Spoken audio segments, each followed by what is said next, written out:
Tibet, the roof of the world. It feels as though we have ascended a medieval stone fortress towering above the center of Asia. This is the highest country on earth and the most isolated. I'm a person you don't know, someone you've never met, but you are someone who occupies my mind and my heart in this distant land where I have gone. If you can imagine a hidden place tucked safely away from the world, concealed by walls of high, snow-capped mountains, a place rich with all the strange beauty of your nighttime dreams, then you know where I am. In the country where I am traveling, Tibet, people believe if they walk long distances to holy places, it purifies the bad deeds they've committed. They believe the more difficult the journey, the greater the depth of purification. I've been walking from one faraway place to the next for many years, as long as you have lived. I have seen seasons change across the high plateaus. I have seen wild kiangs migrate south in winter and sweep back across the fields when spring appears. In this place, where time stands still, it seems that everything is moving, including me. I can't say I know where I'm going, nor whether my bad deeds can be purified. There are so many things I have done which I regret. But when I come to a full stop, I hope you will understand that the distance between us is not as great as it seems.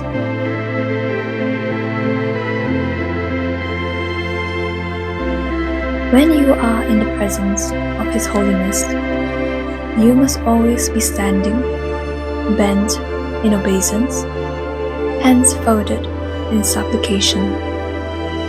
If seated, you must always be seated lower than He. Never look Him in the eye. Never speak before He does. Always refer to Him as Your Holiness. Never turn your back on Him, and never touch Him. He is the reincarnation of Avalokiteshvara, the Bodhisattva of compassion. After his recognition, he was renamed Jatsun Jamphel Nawang Lobsang Yeshi Tenzin Getsu, Holy Lord, Gentle Glory, Eloquent, Compassionate, Learned Defender of the Faith, Ocean of Wisdom. The Tibetans say an enemy is the greatest teacher, because only an enemy can help develop patience and compassion. The Buddha said, "Salvation doesn't come from the sight of me. It demands strenuous effort and practice. So work hard and seek your own salvation constantly."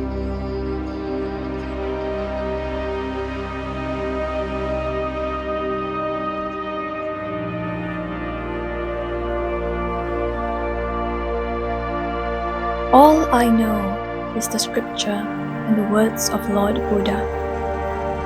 He said, "All beings tremble before danger and death. Life is dear to all. When a man considers this, he does not kill or cause to kill. You must understand These words are ingrained in the heart of every Tibetan. It is why they are peaceful people who reject violence on principle. I pray you will see this as their greatest strength and not their weakness.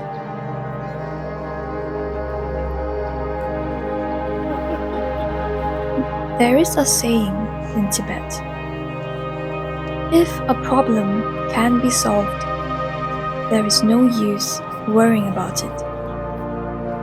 If it can't be solved, worrying will do no good.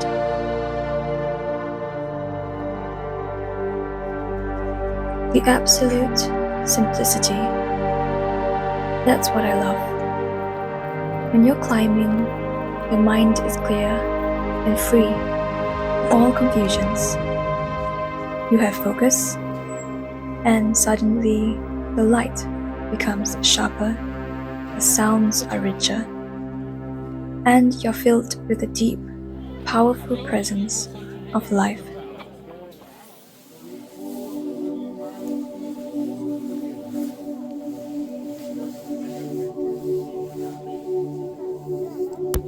The sculptures of deities have been carved with great care in butter.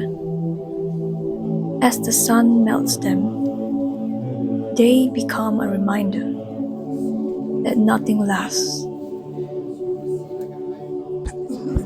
Tibetans believe all living creatures were their mothers in a past life, so we must show them respect and repay their kindness, and never harm anything that lives. You cannot ask a devout people to disregard precious teaching. A fresh cup of tea is poured for the loved one departing. It sits untouched, waiting for his return.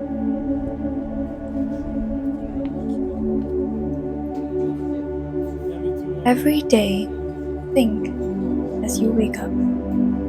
Today, I am fortunate to be alive. I have a precious human life. I am not going to waste it.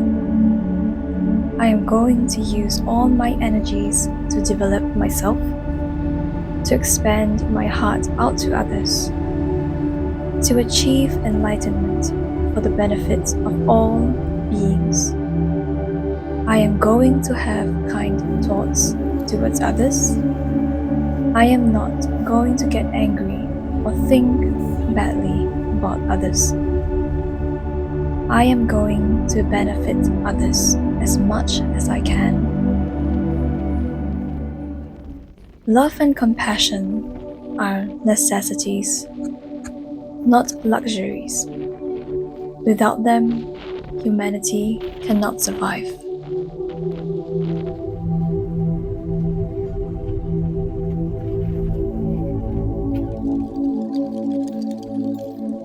There is a saying in Tibetan: tragedy should be utilized as a source of strength. No matter what sort of difficulties, how painful experiences, if we lose our hope, that's the real disaster.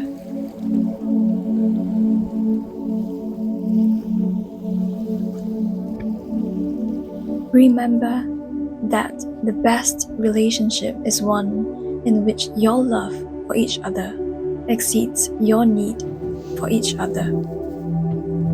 And silence is sometimes the best answer. Remember that sometimes not getting what you want is a wonderful stroke of luck. And our prime purpose in this life is to help others. If you can't help them, at least don't hurt them.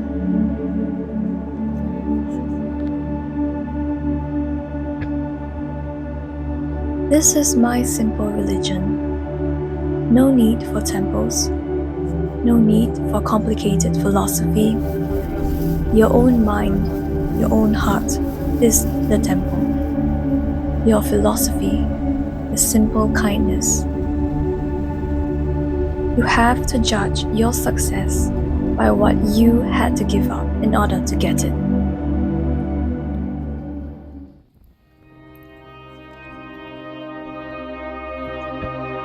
People take different roads, seeking fulfillment and happiness.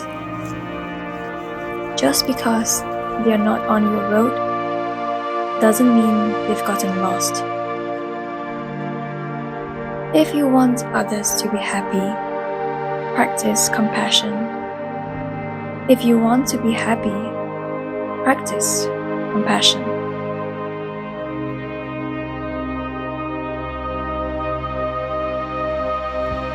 When we meet real tragedy in life, we can react in two ways. Either by losing hope and falling into self-destructive habits, or by using the challenge to find our inner strength. We can never obtain peace in the outer world until we make peace with ourselves.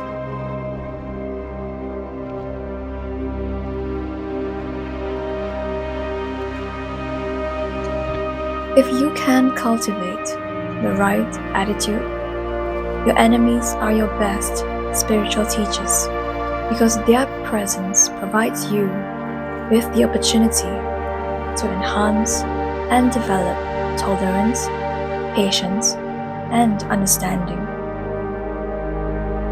Only the development of compassion and understanding for others can bring us the tranquility and happiness we all seek.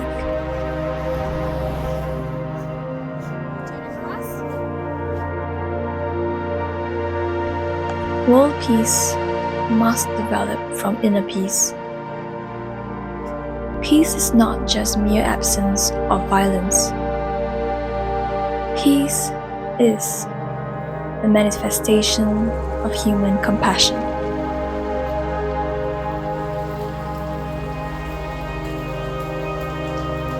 There is only one important point you must keep in your mind and let it be your guide.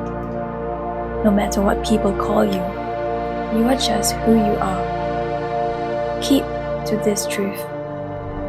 You must ask yourself how it is you want to live your life. We live and we die. This is the truth that we can only face alone. No one can help us, not even the Buddha. So consider carefully what prevents you from living the way you want to live your life. Take into account that great love and great achievements involve great risk.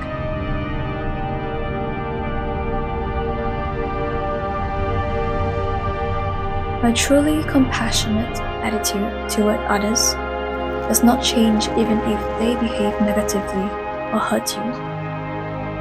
All suffering is caused by ignorance.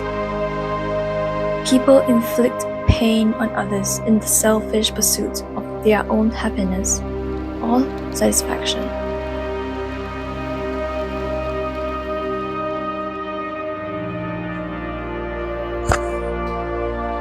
We can live without religion and meditation, but we cannot survive without human affection. The more you are motivated by love, the more fearless and free your action will be.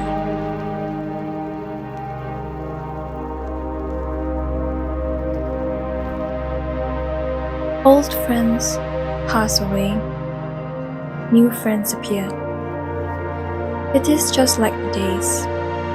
An old day passes, a new day arrives. The most important thing is to make it meaningful. A meaningful friend or a meaningful day. You should give the ones you love wings to fly, roots to come back, and reasons to stay. There are only 2 days in the year that nothing can be done. One is called yesterday, and the other is called tomorrow. Today is the right day to love, believe, do, and mostly live.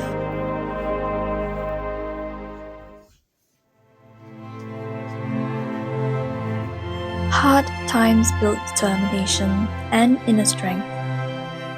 Through them, we can also come to appreciate the uselessness of anger. Instead of getting angry, nurture a deep caring and respect for troublemakers, because by creating such trying circumstances, they provide us with invaluable opportunities to practice tolerance and patience. When you realize you've made a mistake, take immediate steps to correct it. If we think only of ourselves, forget about other people, then our minds occupy a very small area. And inside that very small area, even the tiny problems will appear very big.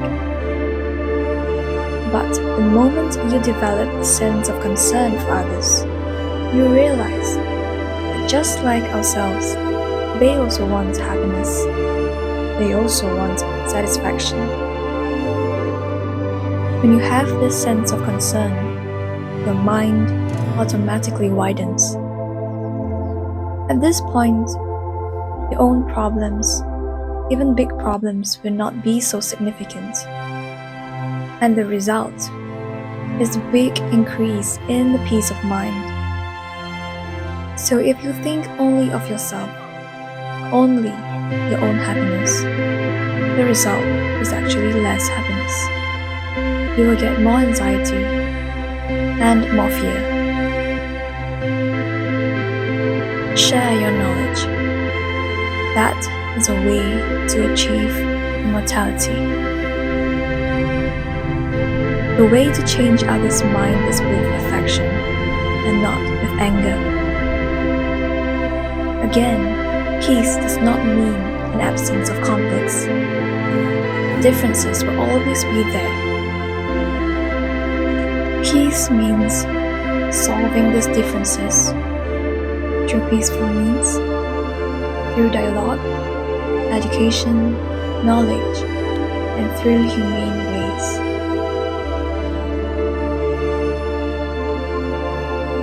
A good friend points out mistakes and imperfections and rebukes evil is to be respected, as if he reveals the secret of some hidden treasure.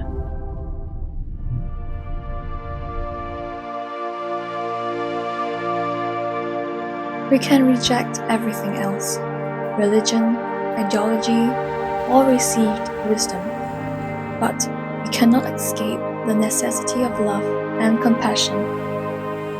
This, then, is my true religion, my simple faith. In this sense, there is no need for a temple, a church, a mosque, a synagogue, no need for complicated philosophies, doctrines, or dogma. Our own heart, our own mind is the temple. The doctrine is compassion, love for others and respect for their rights and dignity, no matter who or what they are. Ultimately, these are all we need. So long as we practice this in our daily lives, then no matter if we are learned or unlearned, whether we believe in Buddha or God, or follow other religions, or none at all, as long as we have compassion for others and conduct ourselves with restraint out of a sense of responsibility, there is no doubt we will be happy. The true hero is one who conquers his own anger and hatred. True change is within.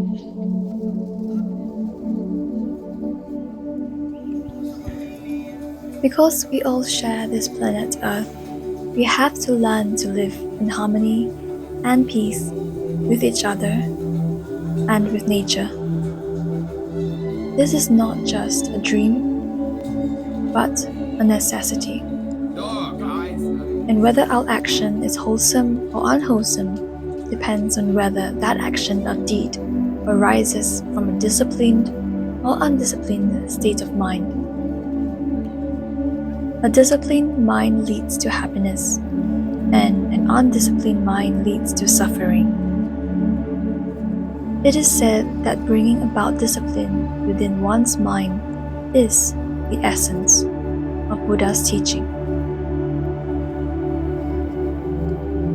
I believe that the very purpose of life is to be happy. From the very core of our being, we desire contentment. In my own limited experience, I have found that the more we care for the happiness of others, the greater is our own sense of well-being. Cultivating a close, warm-hearted feeling for others automatically puts the mind at ease. It helps remove whatever fears or insecurities you have and gives us the strength to cope with any obstacles we encounter. It is the principal source of success in life. We are not solely material creatures.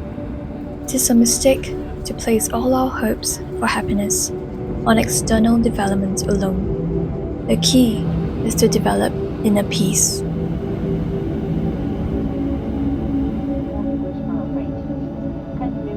May all travelers find happiness wherever they go. Without any effort, may they accomplish whatever they set out to do. And having safely returned to the shore, may they be joyfully reunited with their relatives.